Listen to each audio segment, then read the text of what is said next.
Today is just going to be a reflection of our YouTube journey. Some of the good things, some of the bad things, a lot of the mistakes I've made making videos, and some of the struggles I'm going through right now and moving forward. Evo of James is coming up. I'm still gathering up more clips. That being said, let's get started. So the first few videos I made was just prototype videos. When I first started making videos, I just thought like some of the things I have is cool.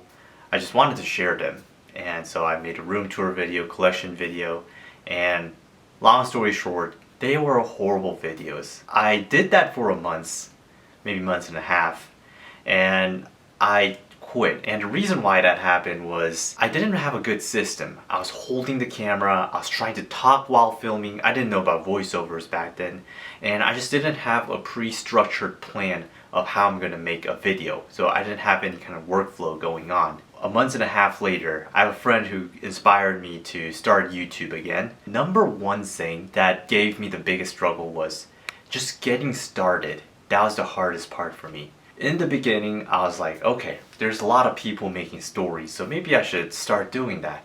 And so I was more focused on personal development and then kind of mixing that with Thomas.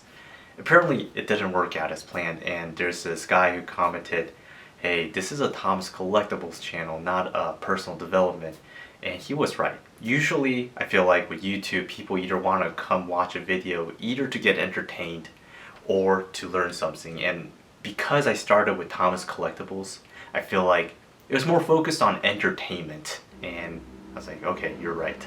Maybe I should switch directions. So that's when I started switching up videos, and I think I started out with eBay videos and then more Thomas videos going forward, and that's when I started looking into retention. This is when I realized the more face I show, the retention starts dipping, and look at this. This video probably isn't going to get any views, I guarantee this, because I'm just talking to camera. When I show the trains, it spikes up, and only during the time when the trains are shown. That's when I started implementing more train parts, more of these things. And then my philosophy back then was post once a week, then improve every single time. It was sustainable for a while. Right now, I'm not doing that. Should probably start doing that again. So I started making more train videos and focused on the trains and not on myself. People do not come for you. People come for either entertainment and the train itself. So I was incorporating more of that concept behind it. And views were starting to go up, but at the same time I was getting more criticisms around it. I wanted to talk about criticisms and humility. So I believe to start YouTube, you just have to have a thick skin. You need to be able to take criticism, and a lot of these criticisms are valid.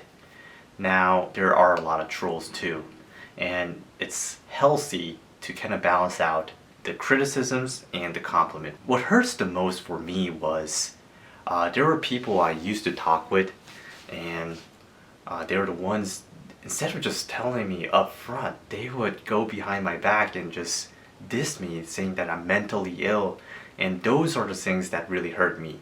But at the same time, I tried to switch my mindset where if you're gonna make content, 50% will love you, 50% will hate you, and you try to make content for the 50% that likes you, and then take into consideration what the criticisms are, because they were important.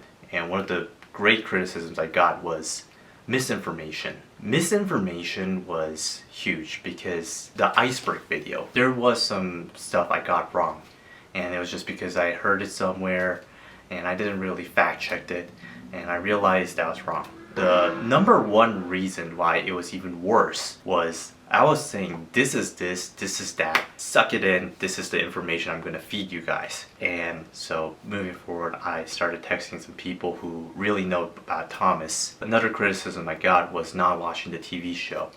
I believe I watched a little when I was a kid, but I honestly don't remember too much. There was a debate on whether if I'm a real fan or not. I am a fan.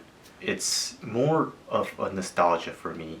My grandpa made me this Diesel 10 when I was young, and those memories really stick in for me, at least. And that's why I started collecting trains, like in memories of those. I'm continuously watching more episodes of Thomas. One thing is, I never want to disrespect you guys. At that time, my philosophy changed a little bit. not changed. Like making better videos, post consistently stayed the same. But then I decided I'll do 20% of what I like, focus 40% on the things that you guys want, 40% on what the YouTube algorithm wants. And what YouTube wants basically is having a good idea and being able to be clickable. So if you have 8 options, it needs to be enticing enough for people to click on it. And so that part I'm really bad at even right now, and people say some of my thumbnails are clickbait, which I would say those I disagree, because I deliver the promise what I put in my thumbnail. But then even if you have a good click-through rate, which I do not, I'm horrible with thumbnails. You also want to focus on retention. And so even if you have a good click-through rate, if people don't watch the video, YouTube's not going to promote it. So that's what I'm really focused on. So when I do the intros, I focus on concept, joke, concept, joke, concept, joke. Maybe do that 2-3 times and then start the video.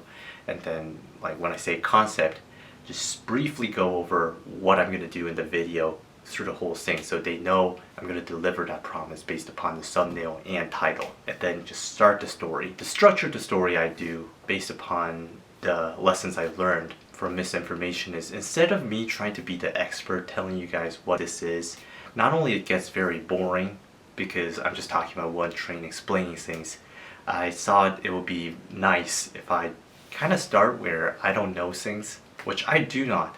Like I just like to collect things and then start doing the research together and then get enlightened together and then maybe come back a brand new me. Or so those are the frameworks I use to make videos. That's what I think the YouTube algorithm wants me to do, because then there will be this retention peaks that people won't really click out because it doesn't get boring, because there's a story behind it, even if it's a review video. 40% would be topics that you guys want. So when I choose ideas, I would really read through the comments, see what you guys want, try and incorporate more towards that. And I realize I'm not the most social person, and I do realize I need to entertain you guys. I initially started out adopting Mr. Beast style, especially with the fonts. It was portraying a self that wasn't me. It wasn't authentic. And I realized I want to change that. And slowly I'm trying to incorporate more jokes. I'm a very awkward person. I only talk when I really have to. So I'm trying to implement more of these like awkwardness, like awkward silence, kind of portray more of a authentic vibe. But we'll see how that goes moving forward. In that aspect, I do want to keep it entertaining, try and get it more authentic. I still want to keep the energy up though. Now last thing, now moving forward, I want to exert force faster, stronger, harder, and smarter, even with the YouTube channel. And I think that's how innovation happens, and I believe that's how you can grow. Now what I'm missing is I'm not exerting force any faster, so I have this plan in June. I'm going to start posting every single day, June to August. We'll see how that goes. And then I realize these long form contents, if I want to become better, stronger, and smarter, I need to improve. And with that, it takes time. So I need to gain more time back. So I'm planning to build these products that I feel like the community wants, but don't know how to get yet. I have 2 projects that I'm working on, but I am planning to launch them maybe next month. We'll see. I'm still figuring it out. Now, if it's not profitable, I'll still post videos. It will take a longer time.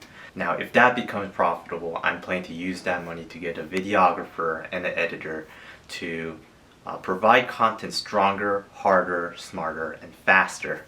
Now, that is the ultimate goal for me, but moving forward, we'll have to see. But thank you so much for watching, guys. I really appreciate you guys. I'll see you guys in 3 days once Evo James comes out.